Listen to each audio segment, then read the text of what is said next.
我是真千金，但我父母找我回来，却是想我给嫁千金捐骨髓。我妈哭着劝我，安息是我的命根子，你是亲女儿，你就不能捐个骨髓，救救我的命根子吗？我干脆利落离开，这倒没真千金，谁爱当谁当去。我是真千金，被陆家风风光光的赢了回来。我妈抱着我哭，反复说心疼我受苦了。我爸在一旁偷偷抹眼泪。我弟弟小心翼翼地送上精心准备的礼物，就连我那听说自小定亲的未婚夫，都为我专门订了999朵玫瑰花，引人羡慕。但我知道这一切都是假象，因为我是重生的。他们接我回来，只是想让我成为假千金的人体器官。上辈子也是一模一样的场景，我满心欢喜，以为自己得到了全世界最好的家人。所以当假千金病重，他们劝我捐出骨髓时，我毫不犹豫地答应了。后来我虚弱地躺在床上时，他们却在欢天喜地庆祝假千金度过一劫。再后来假千金需要一个肾，他们又故技重施对我好，我不答应，他们就露出自己的真面目。我爸妈天天打骂我，将尖针扎入我的10根手指头。弟弟找人霸凌我，而未婚夫则是找人凌辱我，直到我痛苦不堪，主动在手术同意书上签字。结果捐出肾后不久，我就病死在病床上。只要闭上眼，那些痛苦的回忆就会涌上来。我恨他们上一辈子我受过的苦，这一辈子我要他们通通还回来。姐姐，是我对不起你，让你受苦了这么多年。正想着，一身白衣柔弱可怜的陆安熙走到我面前，红着眼圈朝我道歉。我冷眼瞧着他，这个人多会装啊！上辈子无论什么时刻，只要有外人在，他都是一副无辜受牵连的模样，惹得人人都想保护他。我忘不了上辈子捐完肾后，他端着一壶开水走到我病床前。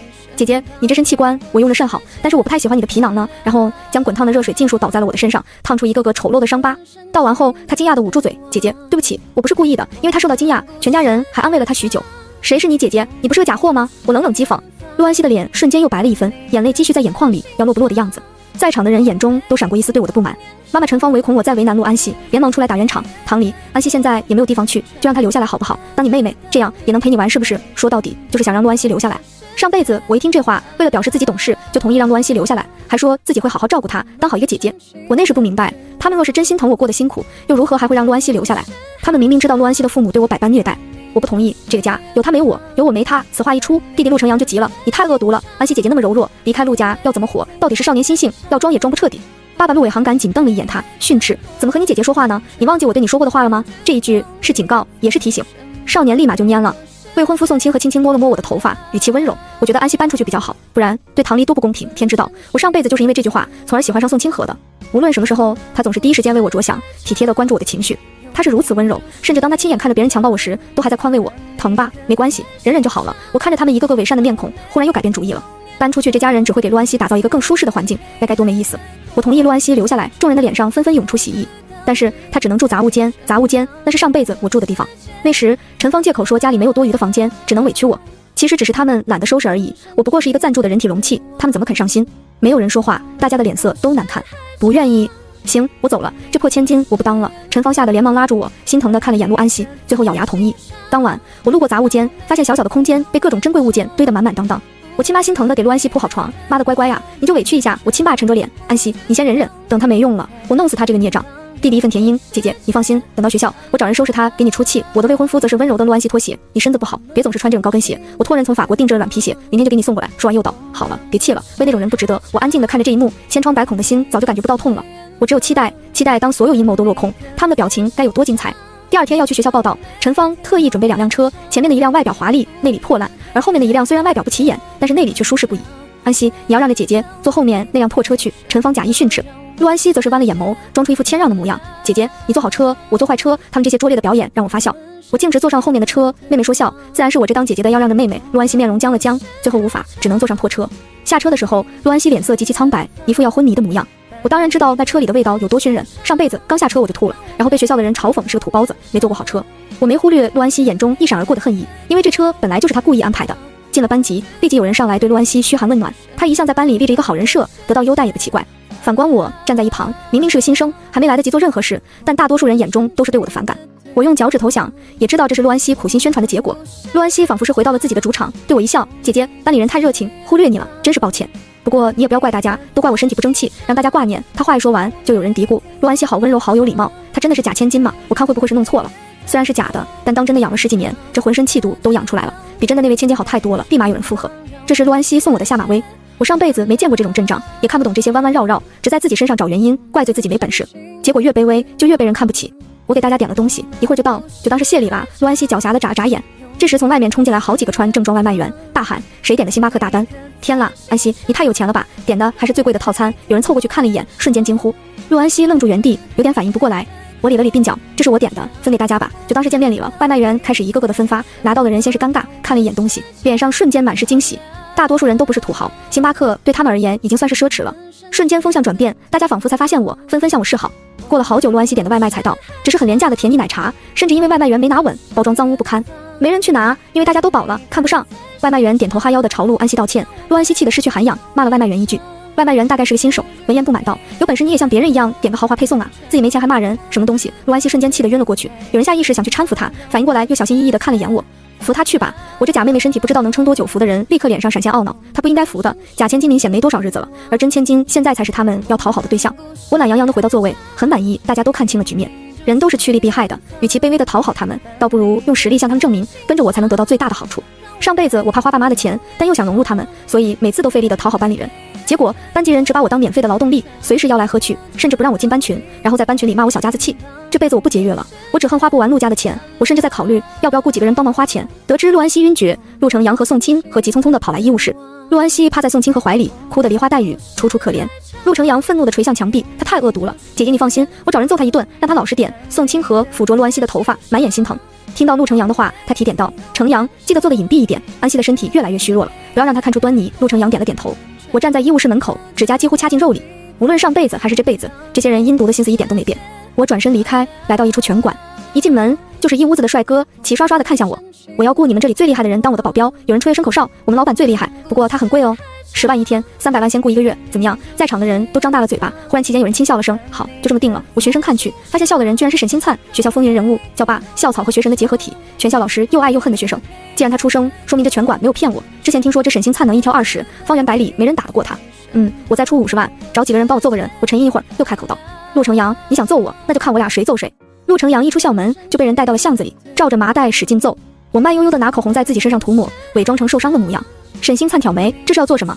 以其人之道还治其人之身。我冷冷地说，上辈子暗地里找人霸凌我，然后再以一副救世主的模样出现救我，这可是陆成阳的拿手好戏。我从来没有怀疑过他，一点都没有。后来陆成阳亲口说出真相，再拿出欺辱我的照片嘲讽我时，我才明白真相。眼见陆成阳发出一声声的惨叫，已经是有气儿进没气儿出，我这才抓了一把头发，哭喊着跑过去求他们放手。假意拉扯了好一会儿，沈星灿才带着人离开，留下奄奄一息的陆成阳。我扑到他面前，解开麻袋，心疼地说：陆成阳，你怎么样？姐姐带你去医院。我伪装的比他看起来还要惨。陆成阳呆愣了一下，语气很复杂：是你把他们赶跑的？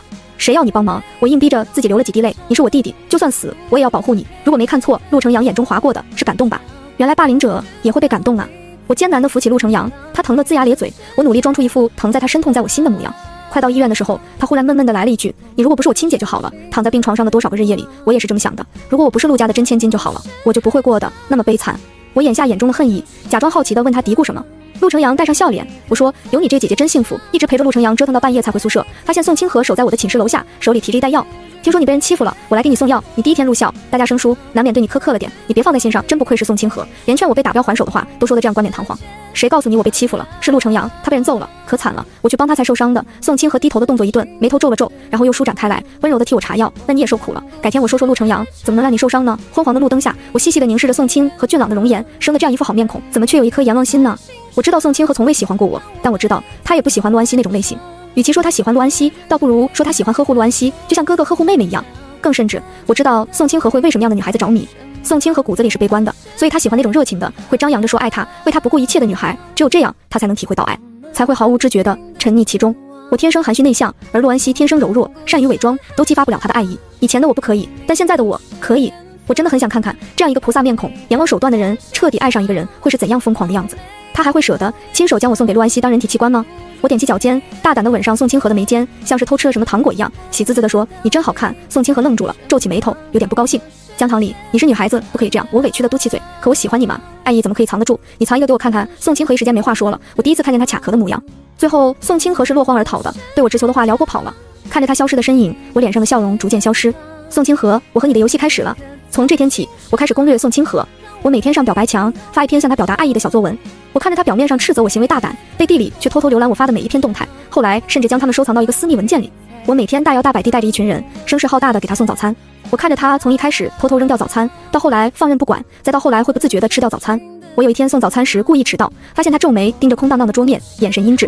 我每天晚上还会抢拉着宋清河逛校园，但凡看到对他有意思的人，我就会凶巴巴地威胁人家，这是我男朋友，订婚的那种。我带他逛遍了校园的每一个角落，每到一个新地方，我就霸道地说，这片地方也见证了我对你的喜欢。我看着他从一开始总是各种理由推脱，到后面风雨无阻的出现，把这当成一种习惯。